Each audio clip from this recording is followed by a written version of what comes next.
this. Oh, here's somebody.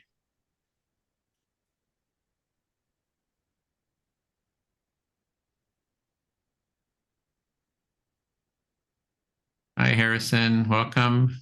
Thanks, Ed. Where are you calling from? Santa Barbara. Oh, great. You got the ocean behind you. Yeah, that's right. So we're just about to get started. So I'm going to get us started. We are recording this call for educational promotional purposes. And let's see, let me get my script here. Okay, so I want to welcome everyone to our Visioning Empathy Cafe, and I'm Edwin Rutch. I'm director of the new Empathy Center in Santa Barbara, and you can see it behind me. This is a weekly empathy cafe that we do for one is to raise the level of empathy in society, and that's in ourselves and in society. Two is to learn about the Empathy Center in Santa Barbara, which we're just setting up, right, working at developing right now, and to learn and practice the empathy circle practice, which I find is one of the best first step gateway empathy building processes. And also by taking part in this empathy cafe and the empathy circle, you take part in two of these, and then you're able to become an empathy circle facilitator, take our 4-week training or our 2-day training in person. So we're going to just start off with, short introductions. If you like to share your name, your location, and why you're interested in being here, we'll just start with that. As I mentioned, I'm Edwin Rutch. Been working for 15 years on raising the level of empathy in society, doing all kinds of different projects. And my brother purchased this property, in Santa Barbara, which is behind me, asked me to manage it, and we're setting up an empathy center there. So I'm just trying to connect with the community to kind of hear your ideas and to connect with people all over the world and in Santa Barbara. So Bill, you want to start? Go next. My name is Bill Filler. I'm in the San Francisco Bay Area. I'm a retired special education teacher. And I've been working with Edwin for about 6 years, doing the online training and also going to demonstrations to try to get people on the left and the right to talk and, more importantly, listen to each other. Thanks. And Jonathan? Well, hello, everyone. I live in the San Francisco Bay Area, and I've been studying to become a facilitator now for over a year. And I've become convinced that the empathy circle process should be part of every child in the world's education. And Tina, thanks. Tina? Thank you. My name's Tina Jones. I'm from Delaware. I'm a trained mediator facilitator. I'm here to learn about empathy circles because we definitely need more empathy in our world. So I thought I'd start here. And I've been following you on LinkedIn. You have great posts. So I'm happy to be here. Thank you. Great, thanks, Tina. And we do have our Empathy Summit, which is on empathy and mediation this November 4th, Saturday. So, Janet, just an introduction. I also found out about empathy circles through LinkedIn, and I found it a very useful way to gather the experiences from other people. Sorry. People that have not lived the same way that we have. Thanks. Bill, we're just doing short introductions, name, location, why you're here. Are you there? You're muted and looks like you're frozen.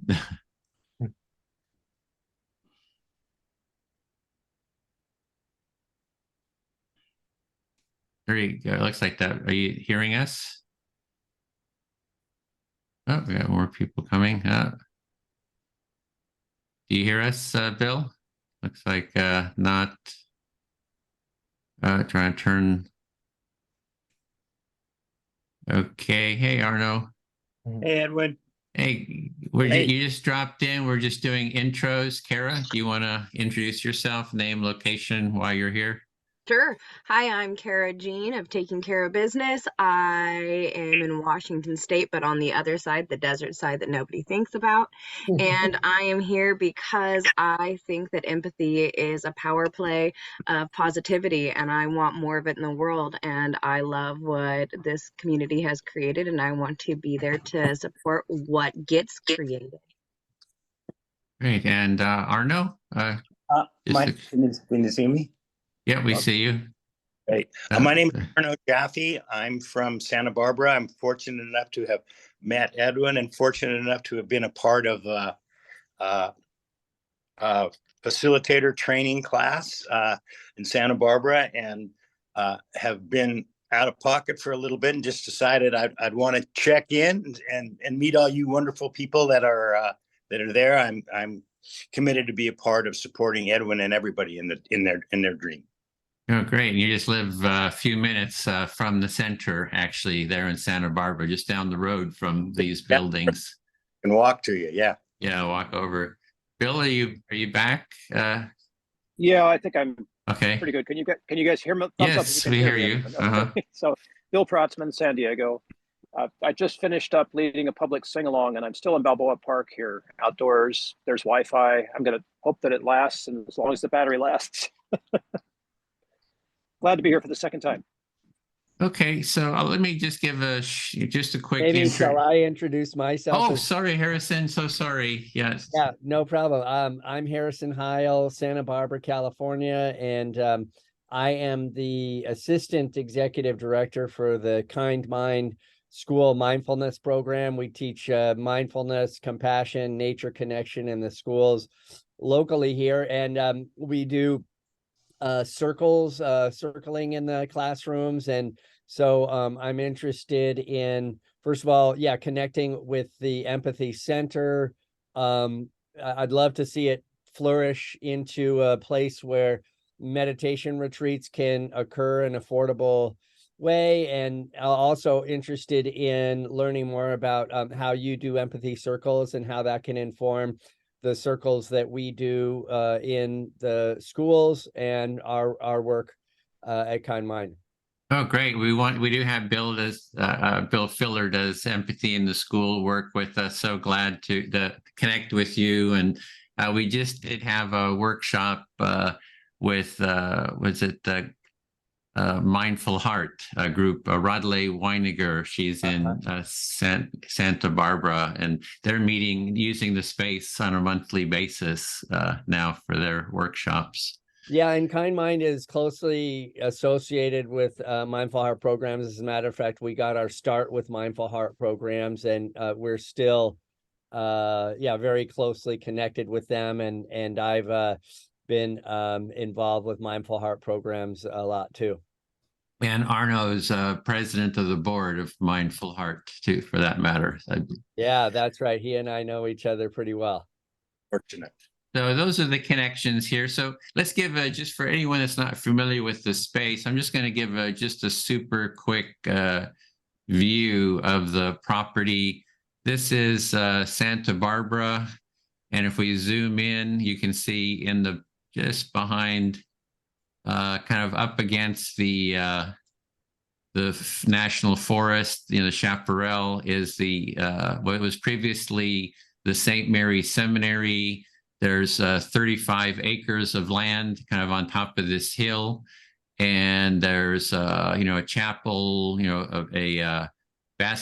two basketball courts, and dormitories, and just various buildings here. 55,000 square feet. It's like I was saying, 35 acres of land.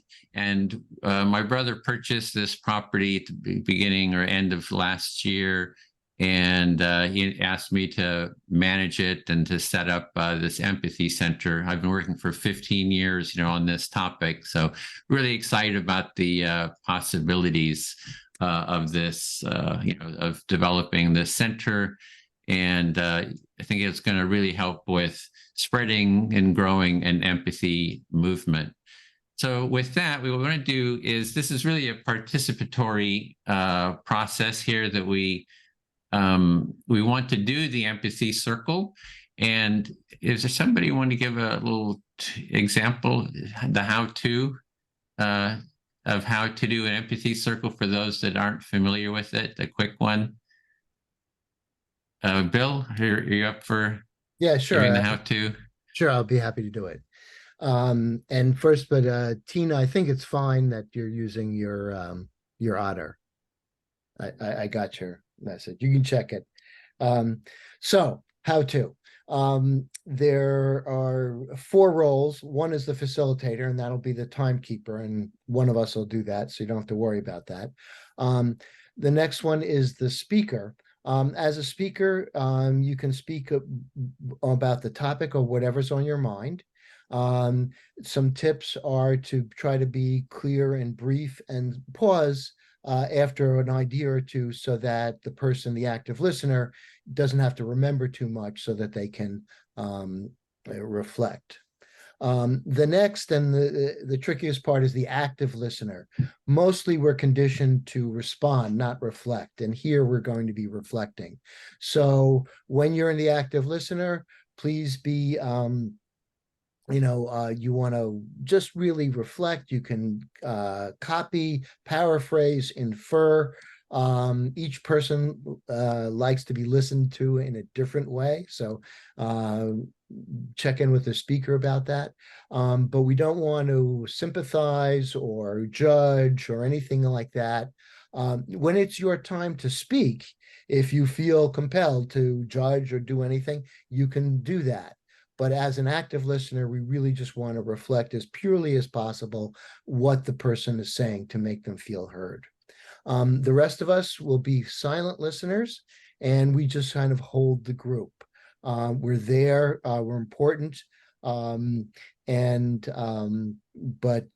so when it's our turn to be a speaker or an active listener, then we'll be engaged, and the other people will be silent listeners. So we just listen respectfully as silent listeners and pay attention. And that's about it, unless I missed anything. Any questions? Yeah.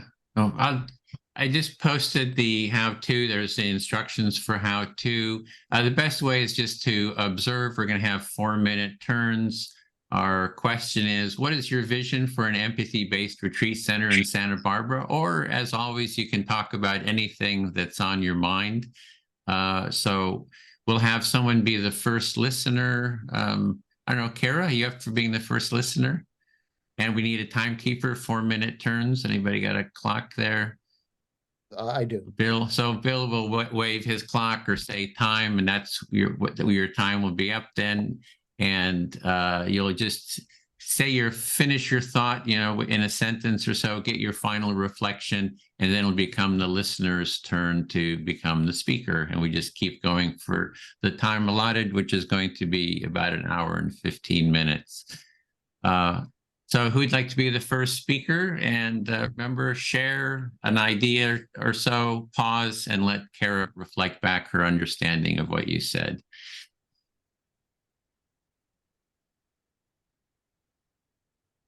Don't jump in all at once. All right, Jonathan. I'm listening. Thank you. Well, we just finished up 3 hours of empathy circle training. And what came up in our breakout group was Jana Weiss was saying that she's planning soon to do a empathy circle in Hebrew and try and reach out into the Middle East. So what I heard is that you just got done with a 3-hour training, and in one of the breakout rooms, Jana said that she's getting ready to do an empathy circle in Hebrew and reach out to the Middle East. And I was just flabbergasted. I have so much respect for someone who would do that. And our group then proceeded to spend quite a bit of time talking about our individual anguish over the situation. So what I heard is you were both flabbergasted and in respect of her decision to do that, and then everyone spent some time talking about their own individual anguish over that situation. And what I've learned in these empathy circles is not to be afraid to listen to someone who is sharing their suffering. What I heard you say there is that through the empathy circles, you have learned that you don't have to be afraid to listen to someone as they share their pain. What I've learned is, but I don't have to heal the world. I don't have to judge. I don't have to comment. In other words, just my simply listening and really understanding what they're saying is a powerful healing tool. So what I heard there is that you have learned the power of genuinely looking at someone, hearing them, seeing them, and understanding them, and how that can be enough. And this thought is powerful because I don't think any of us have the words or the ability to deal with the Ukrainian situation and the Middle East situation and other problems around the world. But this is something that I think we can teach to everyone. And I think that just being able to listen to other people will make a big contribution towards solving and bringing world peace. What I hear there is that while you don't know that you have or that anybody has all of the answers to make anything better in what is going on with all of the multiple wars, this skill, this ability to see, hear, and understand, that might at least take some of the weight off.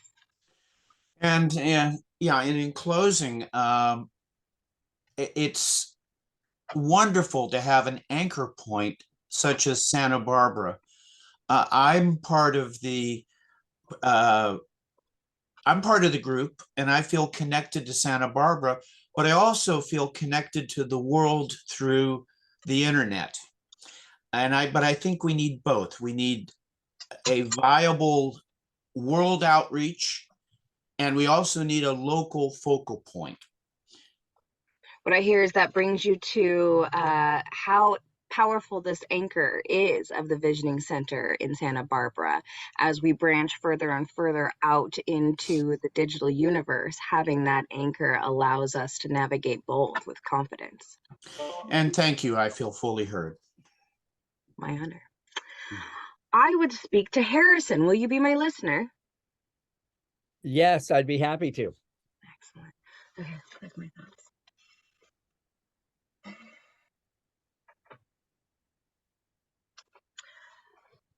I concur with what Jonathan said there at the end with the anchor. I mean, I concur with a lot of what Jonathan said, as is often. But in this particular case, the power of having a physical anchor for this empathy experience, it's exciting.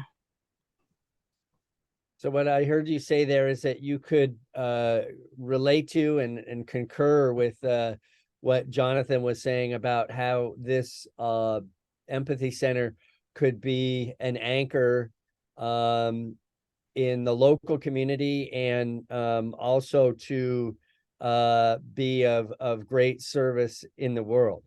Yeah, what I'm experiencing as this site goes from when it was pre-purchased to today is that there are so many levels of empathy that we get to navigate in this space.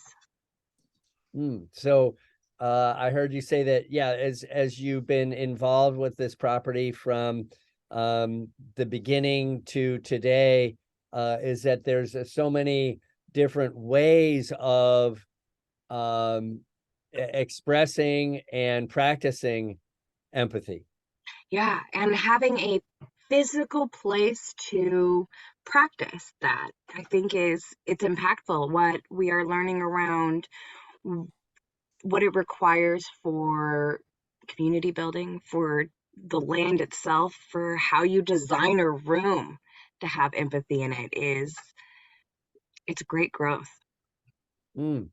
So yeah, what I heard there is that you that there's something powerful about having a brick and mortar location where this kind of thing can happen, and that there's a certain power and effectiveness that comes from having that physical location. Yeah. And opportunity. I think that that's the other exciting thing here is there's so much opportunity, and with so much opportunity comes so much weight, and getting people in there, getting people to the site to start taking some of that weight, I think is going to launch this cosmically large. Awesome. So yeah, I heard you say that this place represents an incredible rich opportunity, and yet that opportunity comes with some sort of a responsibility that is challenging. How do we get the word out? How do we attract people to this place so that we can do the work of empathy and benefit the world? I don't have an answer to that, but that is the question that I am left with. And I feel fully heard. Thank you. You're welcome. I'm glad you feel fully heard. Thank you. And I suppose now it's my turn to speak. Okay, and I will elect Tina Jones to be my listener.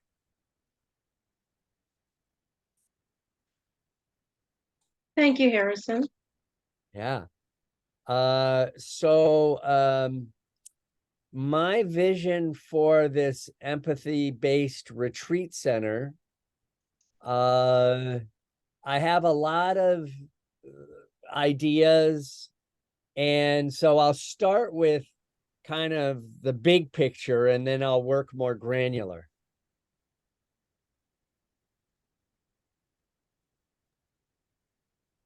Are you frozen?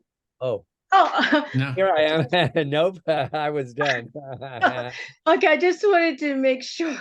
Okay, so Harrison, what I heard you say is that you have two visions. One's a big picture, and one is a more granular picture of this empathy-based center. So it sounds like you have plans for the future.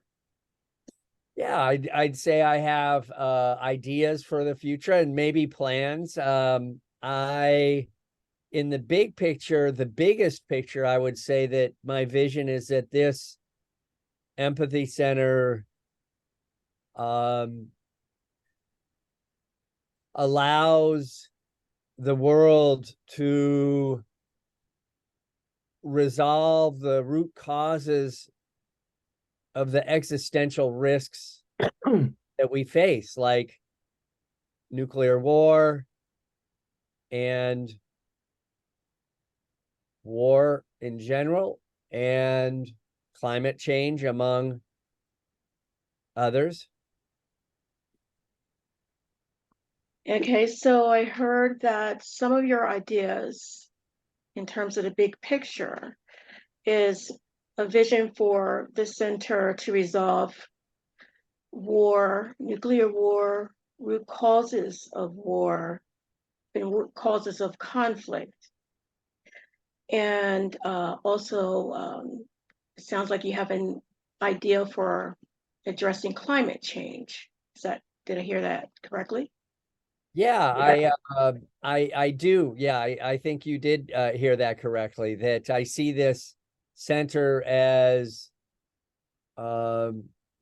contributing to getting at the real root causes of these problems. And so on a sort of a more a less wide scope, I'd say that I'd like to see the center be a place where meditation retreats and other kinds of retreats can be held affordably in Santa Barbara.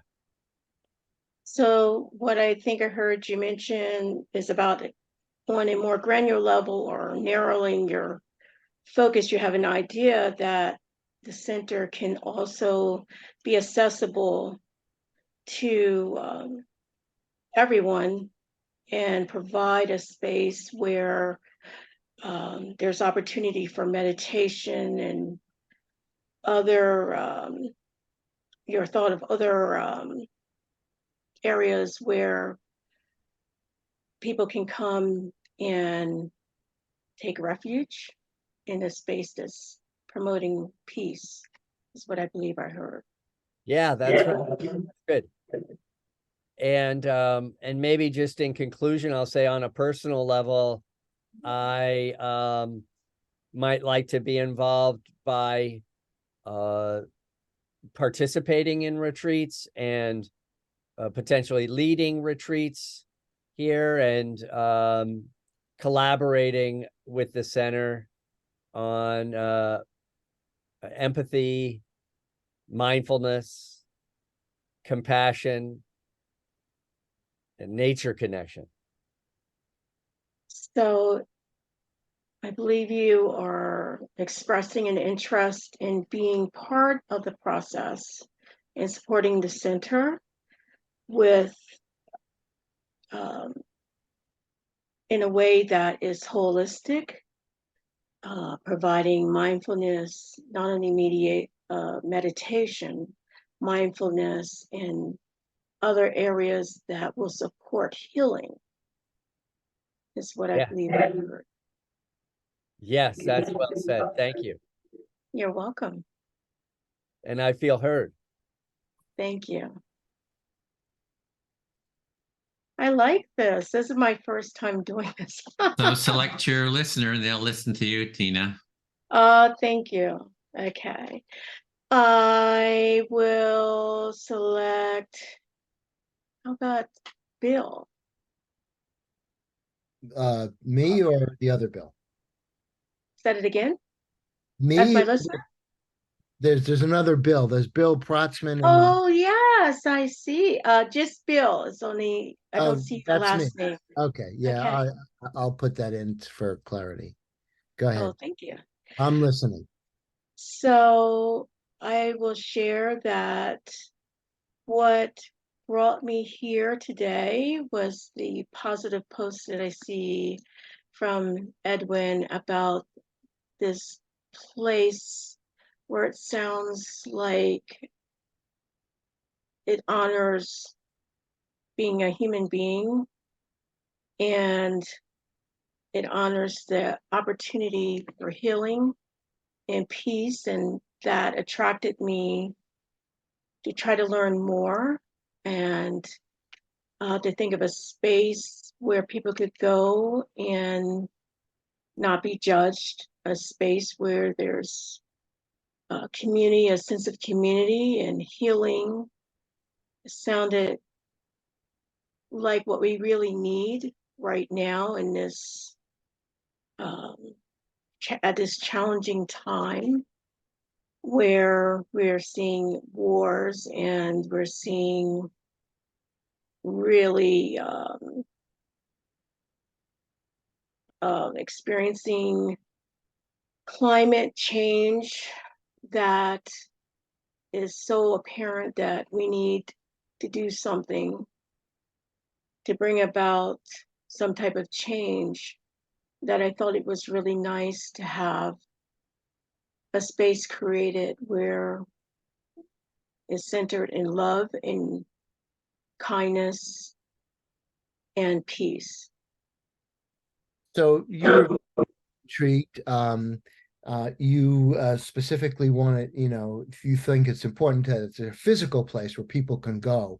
And you talked about the values of being a human, being non-judged, promoting peace, and then dealing with the issues of obviously conflict, but also climate change. all of which, in order to be addressed, need like a functional, cohesive conversation, you know. And so this is a chance where people can start to lay the foundation for that, to be heard as they are, and to start that process of trust, and then taking that farther, that issue of trust into actually solving and having constructive conversations. I know I'm paraphrasing, so please correct me if I'm wrong. Now, I agree with you. I think that we need a place like this in our world where people can go, because I think a lot of people are tired at this point of all the meanness that's going on around us. And so having a place where you could get centered and have a sense of community, I think is important. So you're referencing the point, the physical place where people can go get centered, and then also as a refuge from the sort of the meanness you said that seems to surround us. Yes, that is correct. I feel heard. Okay, do you feel complete for now? Yes, I do. Thank you. All right, you added some little more time. I want to make sure. Okay. Let's see. Arno, I know you had to leave. Oh, you're about to leave. Did you want to have a chance to listen or and speak, or do you? I would be thrilled to listen and speak. Great. Okay, great. Um, so, um, so I'm again, I've been working with Edwin for about 6 years, and I've been spending a lot of time. I guess at this point, you can almost call it a second career, trying to, promote these empathy circles. I'll stop there. You've been working. What I heard you say was that you've been working with Edwin for 6 years, and that you have your second career, which is promoting empathy circles. Right.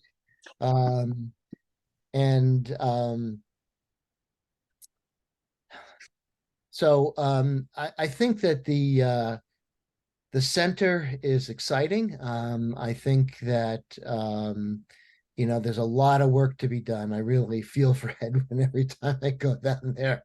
He's dealing with, I mean, we're talking about empathy and all these highfalutin things, but he's dealing with sewage, French drains, HVACs. So it's a long way from here to there. I'll stop there. It's exciting work, and it's an exciting time. It's you realize that that there's lots of work to be done, and when you think about it, you have a great empathy for Edwin in terms of dealing with the myriad of details in putting up a physical plant and making it all work. Yeah. But I was really encouraged. I've been down there twice.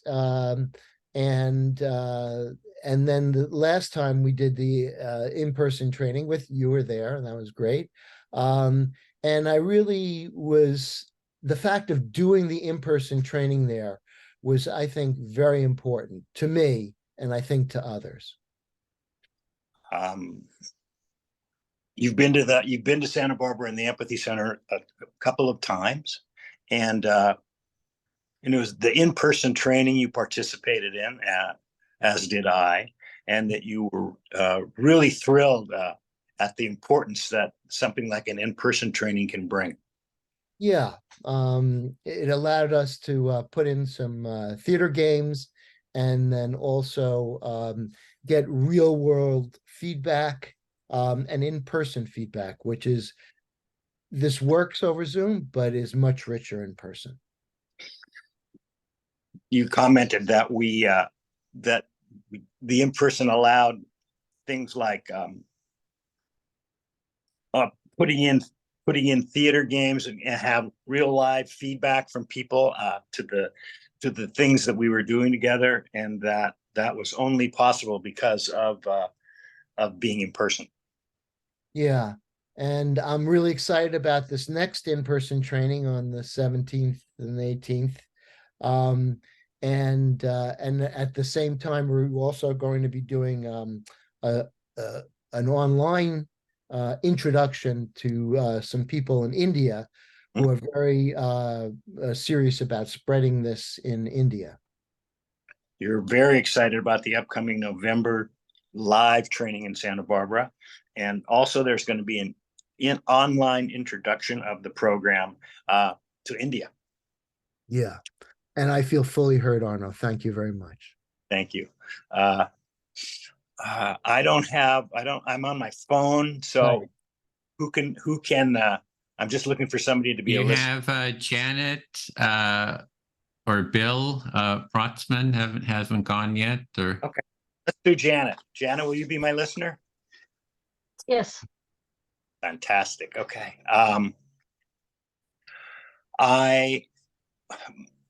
My vision for the center it has its bias in the fact that I have lived in Santa Barbara since 1977 and have been involved in some groups, and I'm familiar with the nonprofit community and mindfulness and empathy and helpfulness bands of folks who, for a long while, have been without a place to put on programs.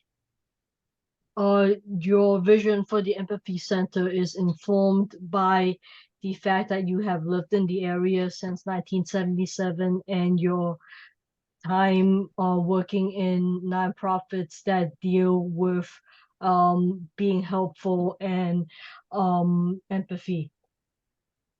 And it's not only that, as Harrison pointed out, having the Empathy Center provides a platform for a variety of groups to have in-person physical meetings.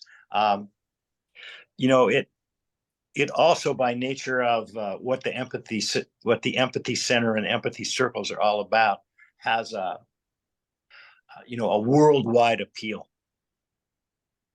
And you're echoing Harrison's sentiment that having a physical location would help various groups hold meetings, and this idea has a worldwide appeal. On the, let's see, I've had a few careers, and some of them were in the food business and running wholesale and retail bakeries and restaurants. And I have a bias of thinking about the operational side of things. So in your previous working life, you worked in food distribution, like for bakeries and restaurants, and your thinking is informed by working in operations. Yes, I was an operator in these bakeries and restaurants themselves as well. But so when that makes me echo the, Bill's empathy for Edwin and what it takes. So having not only worked in distribution, but being very hands-on, working in locations such as bakeries and restaurants, it makes you appreciate what Bill has said in terms of the work ahead for Edwin in setting up the center. Yeah, it's the operational side, and then it's the marketing side. The Empathy Center has clearly been marketing for as long as the empathy has clearly been the Empathy Center has. Let me start all over again. For all the time that Edwin has been operating, he's been dealing in marketing with empathy circles, and there's also that part of it that's fascinating, and I look forward to finding ways that I can be supportive, because everything that I've seen about the people that show up for circles and the people who see how empathy can play an important part in their lives and in the life of the world makes my heart sing.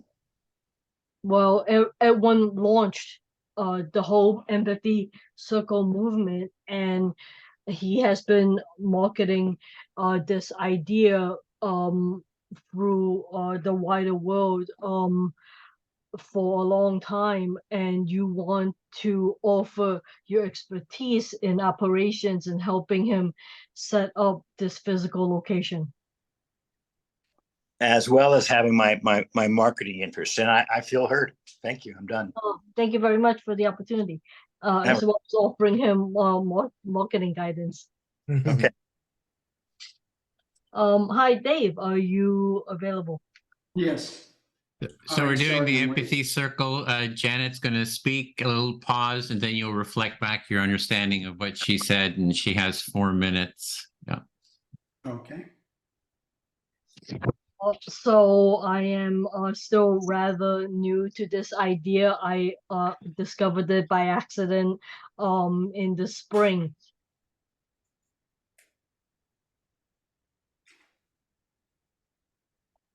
So if you just want to reflect back what you heard, what did you hear Janet say? Then she'll continue. I have a question first. Oh, maybe, okay, quickly. We don't want to get too much into what's the question? Do you mean repeat the point she made or look for a feeling in it? Oh, just reflect. Yeah, just the points she made. Just reflect back. If you want to identify a feeling, that's fine. Yeah. Oh, okay. Just that you were late and that you're glad you're Yeah, late. she kind of sprung it on you. I don't know if she realized that you just now joined and you haven't had a chance to observe. Yeah. So she kind of sprung it on you. So Sorry. do you want to observe a bit before you take a roll, or do you feel comfortable? Well, is this going to be about simply repeating what people say? Reflect the essence of what you're understanding in your own words. Yeah.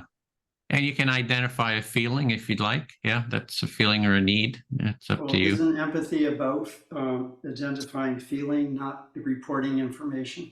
Okay, so I didn't want to get into a discussion.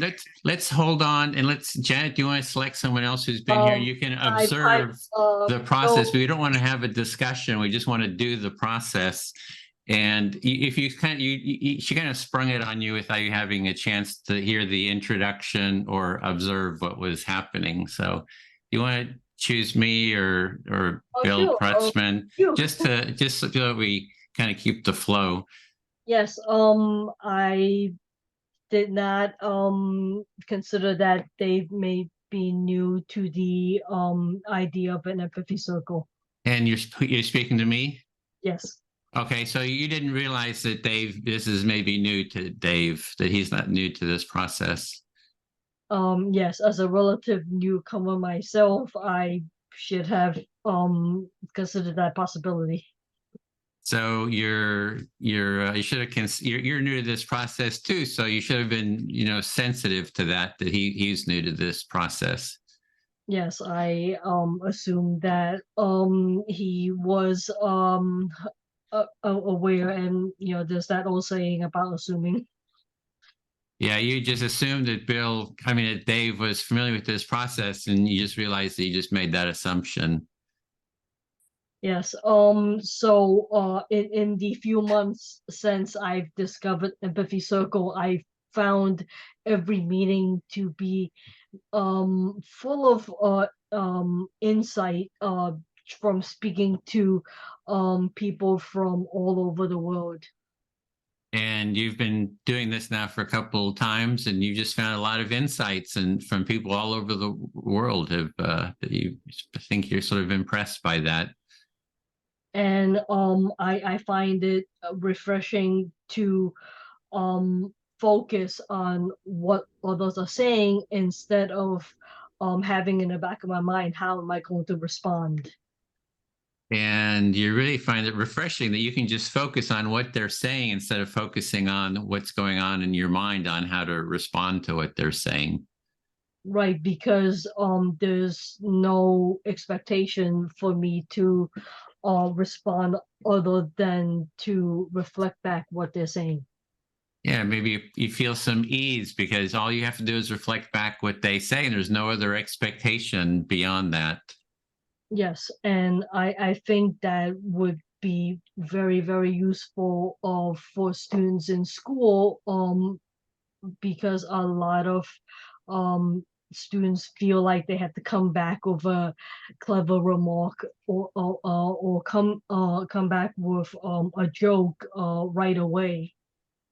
And you could see how maybe students would find this helpful because instead of responding, kind of maybe a pressure to respond with a joke or a clever response, all they have to do is listen. You think that would be beneficial in the schools? And also it would help children develop empathy for others who might not have the same lived experience as them. And it, it really allows them to connect with people who have maybe different lived experience. Thank you. I feel fully heard. Okay, then I'll speak to Bill Protzman. If you're there, if you're still. Cross your fingers, technology works. Yeah, we're not, you're really breaking up. I'm not sure that you have enough bandwidth. So can you test?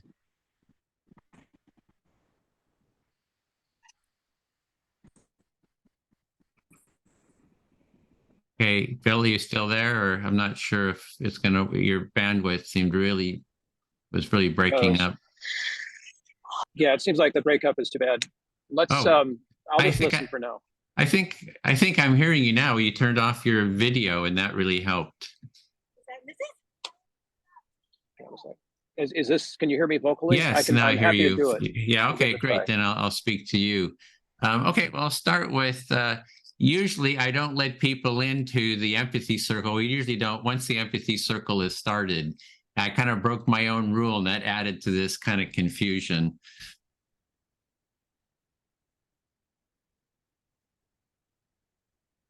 You want to reflect that, Bill?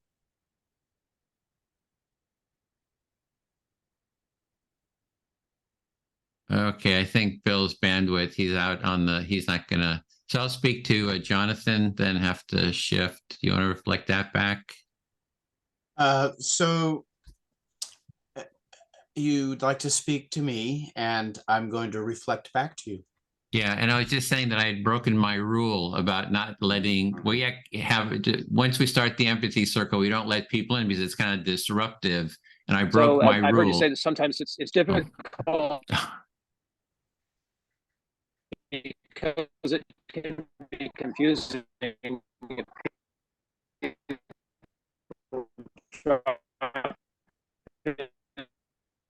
Yeah, Bill, it's your bandwidth is just so bad. I don't think it's going to work. If people can drop into the. Yeah, you're really breaking up really badly, Bill. So I don't think it's going to work. So, Jonathan, do you want to reflect that? You're saying that normally once the circles start, you close the rooms, you don't invite any more people in. But today, you broke your rule and you're observing that because you broke the rule, we had some unforeseen consequences. Yeah, it just creates a bit of confusion because, so it's that kind of confusion because that's what happens usually when we let people in late to the circle and they haven't heard the introduction, haven't seen the process and so forth. So, yeah. And so you're stating that it's been your experience over time that often when someone comes in late, things don't go as harmoniously and there's a little confusion.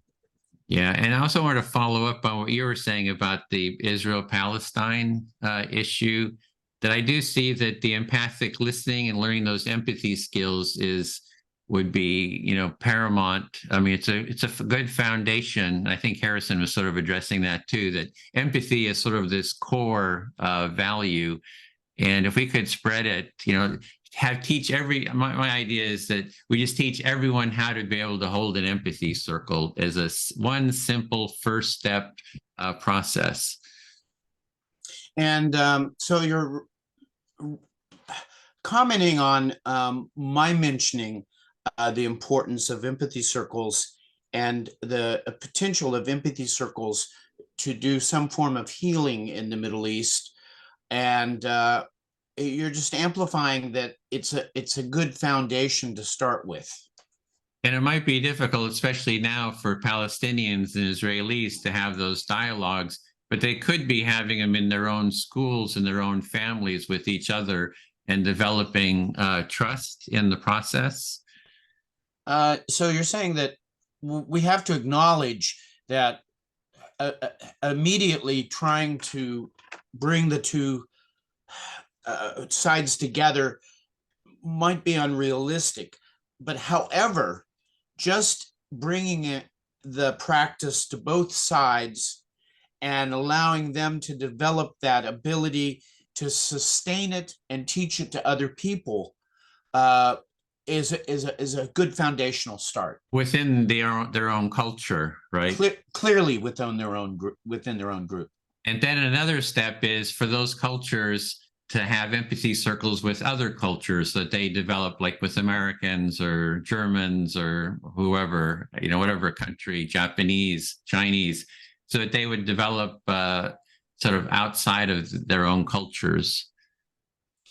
So I hear you being granular in your approach and saying, and a word of caution, saying that it will take time and different focuses to build a process that might ultimately end in some form of reconciliation. Yeah, or even just coming together to use an empathy circle to dialogue with each other. Yeah, so it's sort of a building process and a building capacity. So you have to think of sort of a whole structural approach on how we implement this in all the different cultures in the world, sort of strategically. So I hear you saying that you're grateful that the empathy circle practice is so simple that it can be used as the stepping stone in a ladder to eventual reconciliation, with the inclusion of clear steps, that baby steps, shall we say, to move to the final goal. And also, so the goal, one of the vision goals of the center is to teach everyone in the world this one simple, basic empathy circle practice as a first step. Yeah. And so you're amplifying what I said to start out with, and how important just teaching the basic empathy circle principle is. Yeah, I feel fully heard. That was my time. Well, thank you very much. Dave, would you like to reflect do you feel comfortable reflecting what I said or what I'm going to say? Yes. Okay. I'm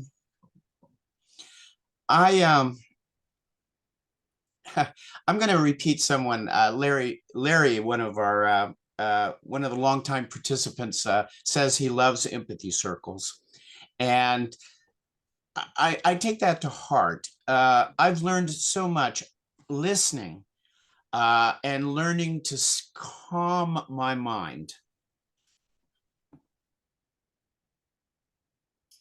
And you can a lot just through the listening, and there's something about the listening that tranquilizes you and feel more calm. And we you had somebody else in the group who helped you get there. We have 4 roles in this process. We have a speaker, an active listener, we have the audience or passive listeners, and we have a facilitator. Active and passive listener, speaker, and facilitator. And living and doing each of these roles teaches me and the group about empathy. And you learn a lot about empathy by being in any of those 4 roles. And I start off simpler with the core values of care, mutuality, and openness. The 3 core values: caring, openness, and Mutuality. Pardon? Mutuality. Oh yeah, mutuality. And I see these as being the building blocks that allows you to appreciate and learn how to be more empathetic. When you engage in those 3, they build up some structures internally that help you be empathic. And we have another wonderful group that meets regularly on it's on our calendar, which uses the empathy circle to teach the 12 principles. And so they build on this foundation of empathy, but they bring to it a whole nother range of ideas to support empathy. So there are 12 principles, and when you engage with them, you have even a wider spectrum. And so what I believe that this center is doing is creating this little foundation that can help all the other mindful groups and all of the other wonderful spiritual groups have a common denominator. This style helps other groups so that we all have a common core of values. Yes, I feel fully heard. And Dave, now it's your opportunity to pick a listener and to speak what is on your heart, or to talk about the center in Santa Barbara. Okay, I'm not in Santa Barbara, I'm in San Francisco. And you can speak about how much you love San Francisco or Santa Barbara or anything Okay, well, you I'd want. like to speak about why I came to the group. I wanted to ask. Pick a listener. Okay, Edwin. Yes, listening. I want to find out if you have any connections more than we might have as to how to bring the principles of empathy to whatever kind of negotiations are going on in the Middle East now between Gaza and Israel. So you're just posing a question whether I have other ideas or ways of bringing negotiations to the Middle East. Yeah, I'm trying to see if what you do in this group can be brought to the wider world. And you just have, because here we have what's called the Nonviolent Peace Force, which goes to all the trouble spots in the world and tries to help them find nonviolent ways of solving conflicts. And I wondered if you have the same thing in mind, or if it's more for individuals. So you have a nonviolent peace force that you go out and offer kind of like peace building or everywhere. You're wondering if we're doing the similar thing, or is this more individualistically oriented? Yeah. Is there more, or do you feel heard? Well, I don't understand that. You have up to 4 minutes to speak, and then it becomes my turn. Or if you feel like you don't have anything else to say, you can just say you're fully heard, and then it'll become my turn to speak.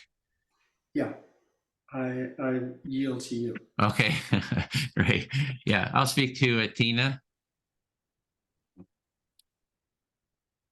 Yeah, Tina. Yeah. Thank you. So we think in terms of the big picture, big groups and communities. So that's the kind of work that we've done. I think that big group picture and individual, it kind of it overlaps. It's, you know.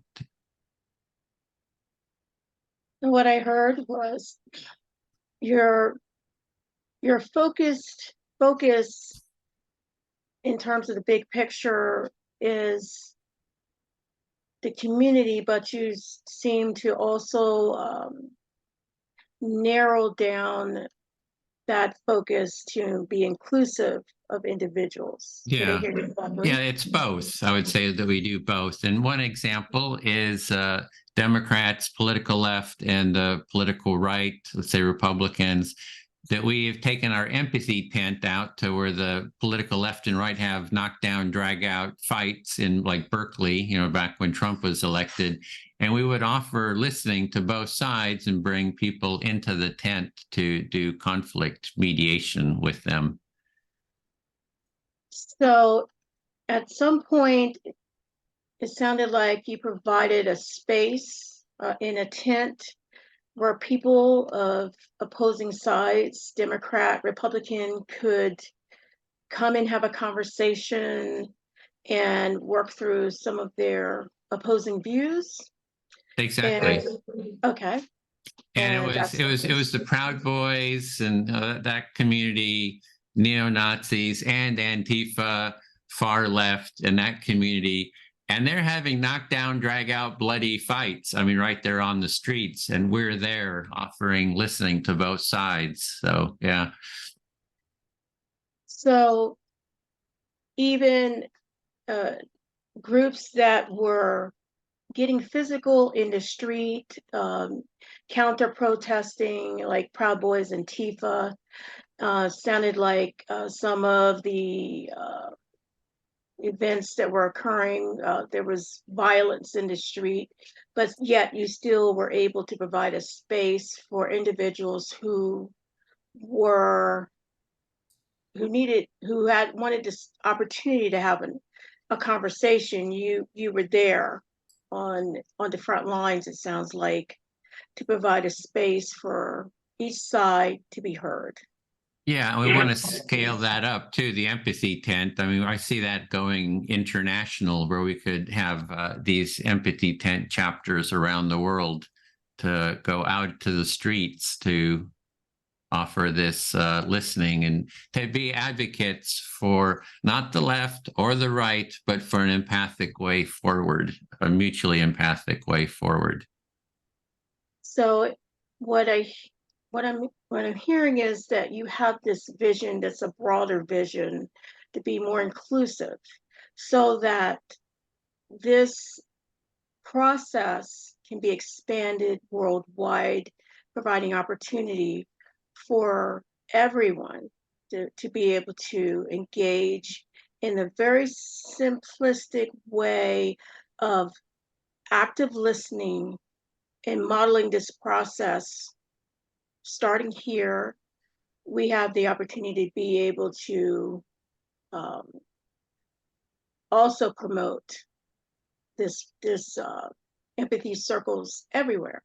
So that's it's a first step. And there's a documentary called Trump Phobia: What Both Sides Fear, where this was featured. It's on, you know, Netflix or YouTube. You know, you can access it there and have some clips from it, so you can see the, you know, there's actual demonstrations. That's Trump Phobia: What Both Sides Fear.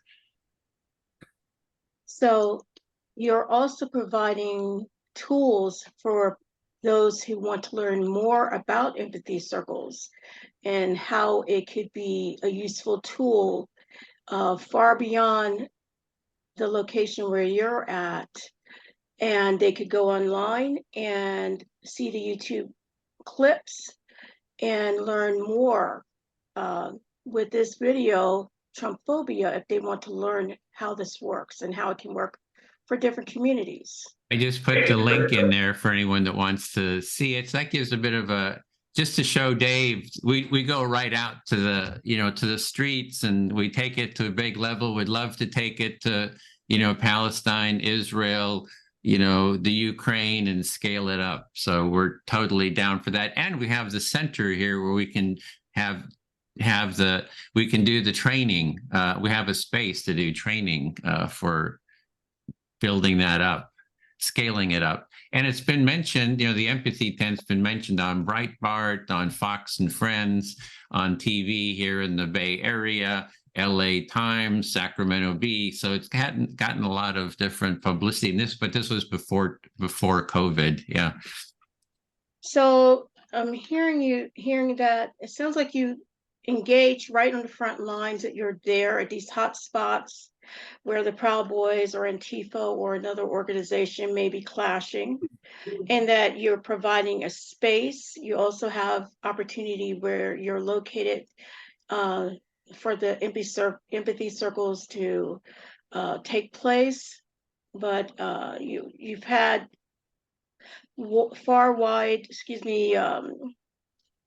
you've been able to get publicity and also provide some videos, YouTube videos, that will also provide opportunity for those who want to know how this process works. You have been publicized on Breitbart, different TV programs, LA Times, and there's the Trump platform that you've been able to provide some material that can be researched online for anyone who wants to learn more about empathy circles. And that provides opportunity for an inclusive opportunity for everyone who wants to seek a better way to communicate with one another. That there's always a space, an opportunity to have a conversation with someone with opposing view. And I feel heard. I feel good. It's like your listener. Okay. Kara. And your precious girl is I'm just listening. beautiful. Thank you, a little boy, but you know what? He's so pretty. I'm not mad about it. You're not Is that a wrong. son? He's got his nails done and his long hair, so that's confusing. Well, he is beautiful. So I have a little glimpse of him. So I'm listening.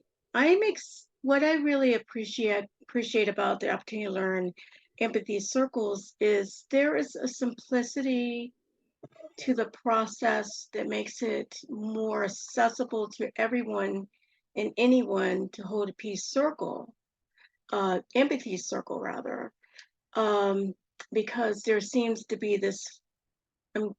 I'm just new to this, but I'm getting a better understanding of the ability to pick someone to listen, and then I speak or share my story or whatever it is important to me, and then that person either uses mirroring or reflective listening or whatever, paraphrasing even sometimes, to share with me what they heard, and then doing so, I get an opportunity to feel really heard. So I appreciate this space to be able to learn this process. What I Thank you. hear is that you are even new, really seeing how accessible this is for anyone and how naturally, without any experience, the behavior of picking someone to listen to being someone who speaks to be understood and then actually receiving that understanding, how quickly and easily the circle facilitates itself and how accessible that makes it to anybody who wants to do it. Yes, and I think that is the beauty of the process, that it's not overly complicated. And we get to model that process here by speaking and selecting a person to listen. And then when you reflect back, you feel heard. And I'm just getting a sense of appreciation to see this process play out as I share this space. I hear that in sharing this space, you are coming to some appreciation, specifically around the simplicity of the process and also around the effectiveness of it. Yes, I feel heard. Thank you. My honor. Let's talk to Janet. Janet, will you be my listener? Yes. Fantastic.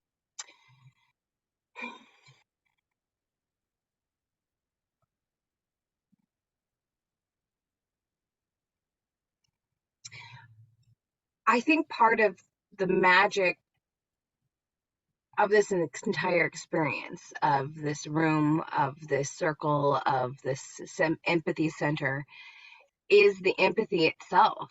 I believe that it is built into our genetic building blocks. Please hold. Okay, I'm back. Sorry, choking toddler. Hi. You believe that the magic is not merely in this Zoom room or this particular group of people, but in the empathy that we all have. Yes, I have found the effectiveness of this process just in highlighting what is going on around and navigating people to understanding instead of agreement. How powerful simply understanding can and is. You have found success with this in leading people to an understanding of each other's viewpoints without necessarily having to agree. Yeah, and that's what gets me so excited about the center itself is there's going to be a physical place for understanding. And this makes me very excited about having a physical location focused on fostering understanding. Yeah, and I would like to have a better understanding of what all is required, needed, and of assistance for creating that space in real life. I believe Edwin is down there carrying a massive weight of this space. And if I had a better understanding of what that was, I think we could start chipping away at that giant boulder. You are appreciating the heavy load that Edwin has on his shoulders in setting the center up, and you would like some input as to what he needs from everybody to help lighten his load. Yeah, because I am committed to the growth of this community and such the center. But I'm not sure how best to support. You are committed to the growth of this community and the physical location, but you're not sure how to help. And I think that what I have seen is when you come into this space and experience this process, you also get committed to wanting this to be all over the world. And what you have found is those that have participated in an empathy circle come away wanting to also lend their assistance. Yeah. And I'm excited for there to be really clear avenues for us to just dump energy into this space because it's ready. And you're excited for an avenue for everyone to contribute their individual expertise. I feel fully heard. Thank you. Thank you. Hi, Jonathan, are you available? Yes, thank you. I am 2,500 miles away, so I am not quite sure what I can do for the physical location. So you're saying that you're at 2,500 miles away, and so you're a little unsure what you could actually do to help the Santa Barbara Center. Yes, but I would like to advance this idea in my local area. But you're saying that you really would like to facilitate empathy circles and advance the idea of facility circles in your hometown or in your area. And I had been speaking to Jana about the possibility of doing something locally. And so you've already had some outreach to Jana Weiss, one of our facility trainers, about setting up something locally in your country. Yes, because it's difficult to get on a plane and take 2 days regularly. And so you're just noting that it would be of great benefit to have the training available locally rather than having to get on a plane and fly somewhere for training. Yes. The benefit of Zoom allows people to connect from all over the world. However, there is something to be said about being in the same room. So you're saying that Zoom works and you can communicate all around the world, but there's a qualitative difference between in-person training and Zoom training. Yes, thank you. I feel fully heard. Oh, you're certainly very welcome. Tina, could you reflect for me? My pleasure. Oh, well, thank you.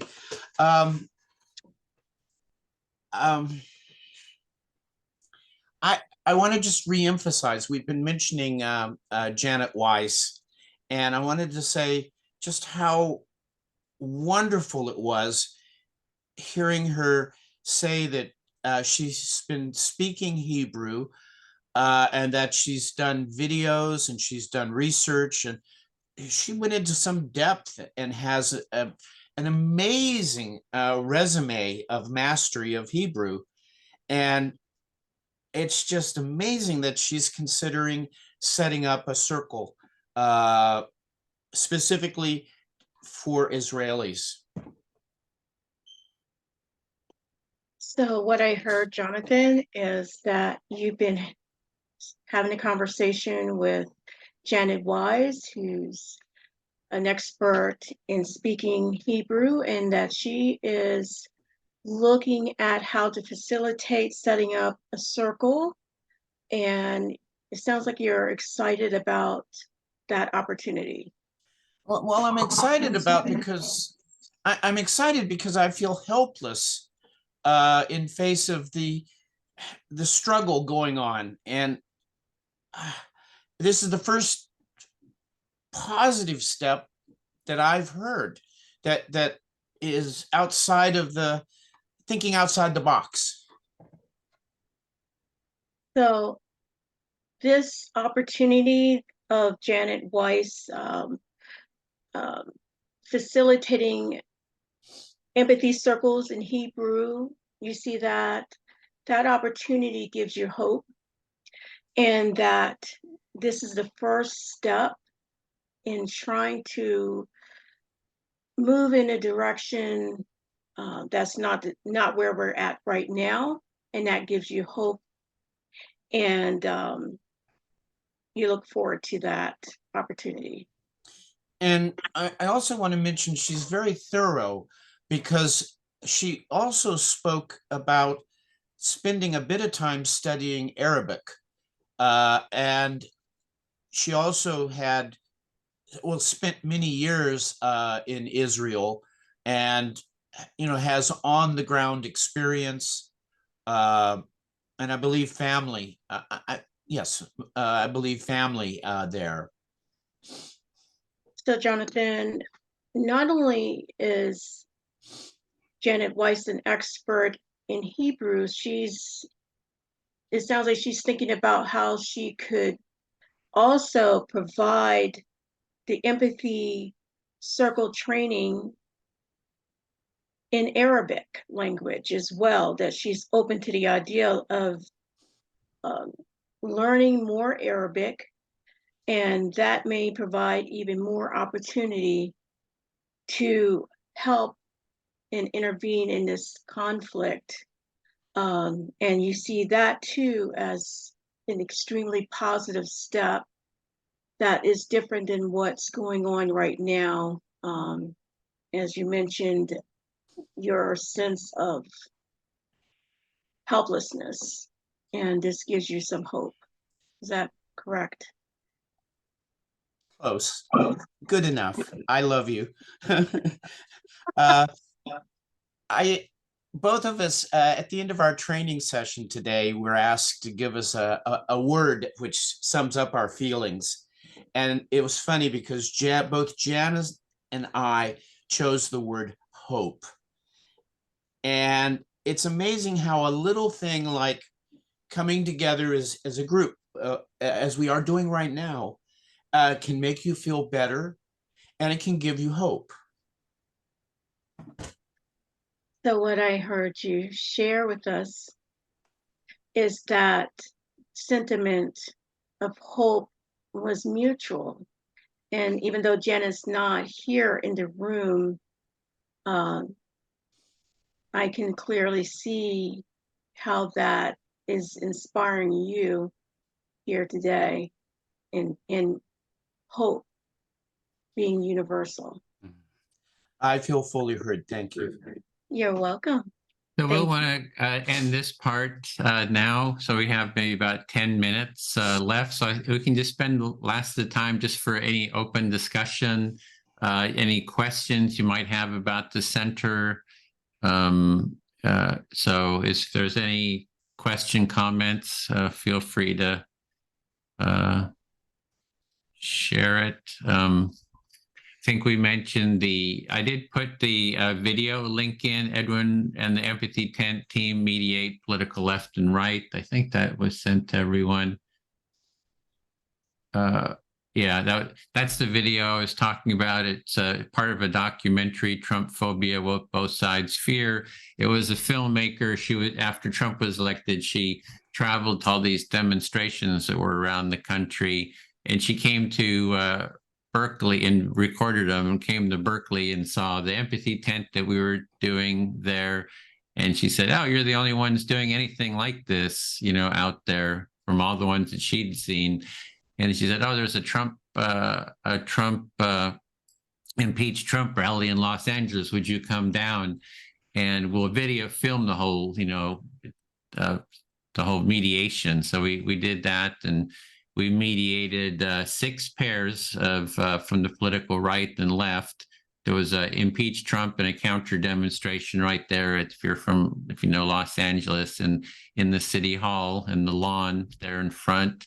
And we mediated 6 pairs, and 5 of the people gave hugs to each other at the end, whereas on the other side of the street, they were screaming and yelling, and the police line was keeping them apart. So yeah, so anyway, that's a little bit about that. I thought Dave raised a good question about how empathy sometimes refers to a sort of emotional resonance with the other party. And I have a hypothesis, which is that by keeping the process of these empathy circles simple and focused on just the reflective listening, that the empathy sort of happens with naturally and organically, and without even needing to explicitly address it. And I'm wondering if that my hypothesis is correct, and how things turned out with the Antifa and the Proud Boys doing this. Well, the first part of that, yeah, there was a question about the definition of empathy. For the way I define it, is empathy is sensing into the fullness of someone else's experience. That means their thoughts, their feelings, their needs, the fullness of who they are. And with the empathy circle, I see it as sort of like it's almost like training wheels too. It's a simple process. Sometimes it sounds kind of stiff, and they're just repeating, parroting.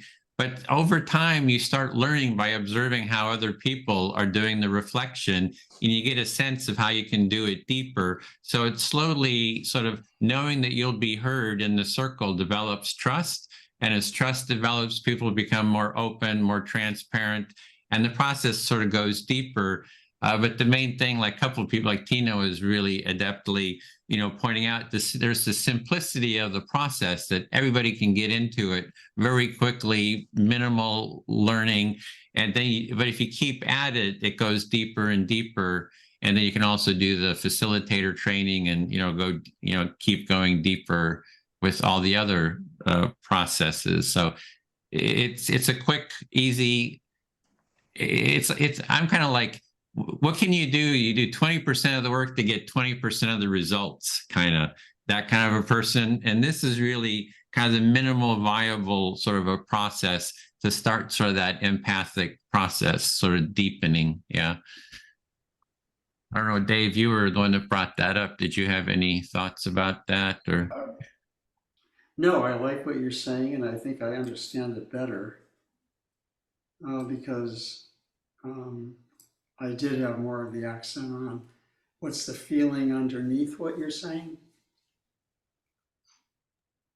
Yeah, that's very powerful. If you can start identifying the felt experience, even your own felt experience, and sharing that, then the other person can reflect that or reflect back the felt experience of someone else. And there's processes like NVC, which put a real focus on that, but that takes a huge amount of training.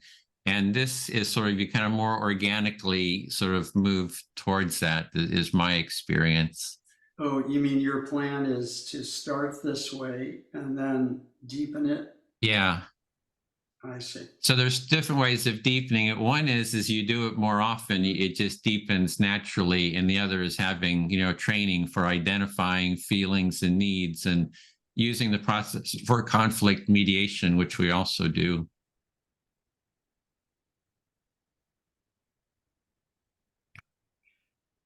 Well, okay, it looks like there's no other questions. So maybe we'll just end with how was the experience for you, and how would you maybe like to be involved in the Empathy Center? Bill, do you want to start us off?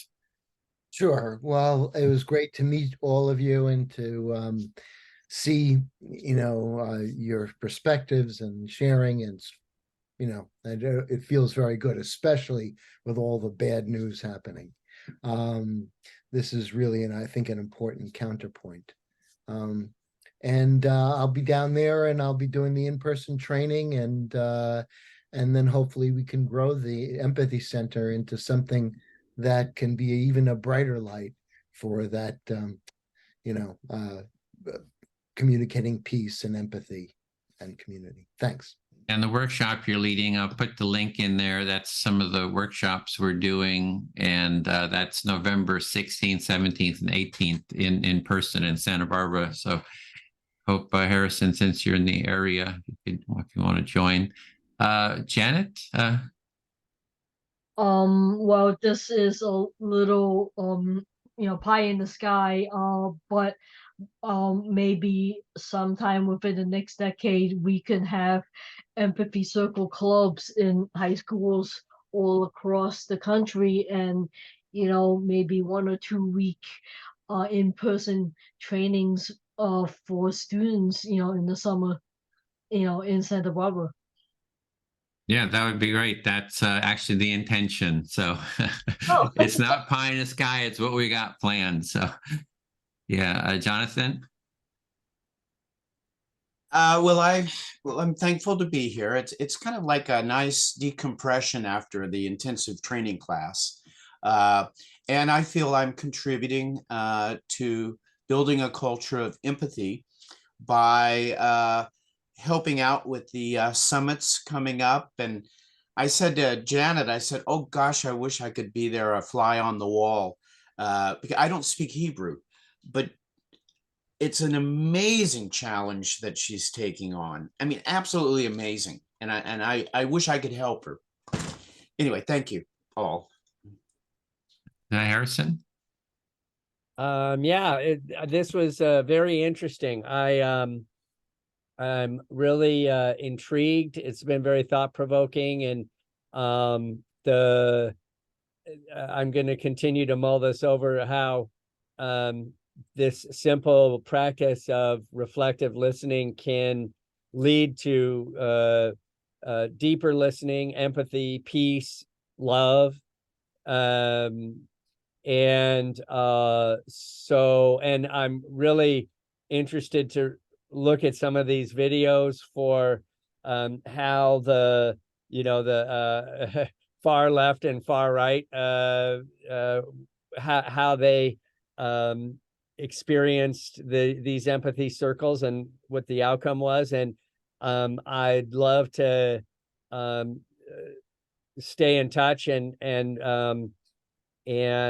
continue to learn more. I don't know if I'll be able to do the event in mid-November around 16th to 18th, because I may be in a meditation retreat, but I hope to be connected at other, if I'm not, other times and other places. Thanks. Kara? My top takeaway from today is that even with all of the ugly happening in the world, there's still a lot of beautiful, and I thank you all for that gift. And what I want to do, or am doing, and plan to continue doing to support the center is to bring the energy, send people over, and take on what I can when I can, including summits. Yeah, you've been working on the Empathy Summit with us. We hold those every 2 months on different topics. The next one is November 4th on empathy and conflict media resolution. Yeah, and it's empathysummit.com. Dave? Well, first of all, I admire you and everyone in the group for what I see as a very sincere appreciation of how to become empathic. And I certainly want that for myself also. This particular time is just unusual. I'm usually not free at this time here, but I'll be back in Santa Barbara in the spring, and I hope to be more involved. But along the way, I might be able to join in some of the things you're doing. So thank you for having me participate. Great. Hope to see you there in Santa Barbara too. Tina? I just want to say thank you for this space. I see a lot of opportunity virtually for this type of format, and that may be the way to be far reaching. I just really appreciated this because I too have been very at this point, I guess, overwhelmed, and just everything's so surreal and absolutely horrible to try to comprehend what has actually happened. So today was like a much needed reprieve and also to try to find some hope. So I think this opportunity was a gift. So I thank all of you. Thank you very much. Well, thanks for taking part. And yeah, I think the connecting, just human connecting is very healing. And so we all need to do that in constructive, positive ways. So with that, we'll say goodbye. We just do our jazz hands. See you next week or at one of the other events. And so thanks for taking part. Bye for now. Thank you. Thanks. Bye-bye. Bye. Again. Bye-bye.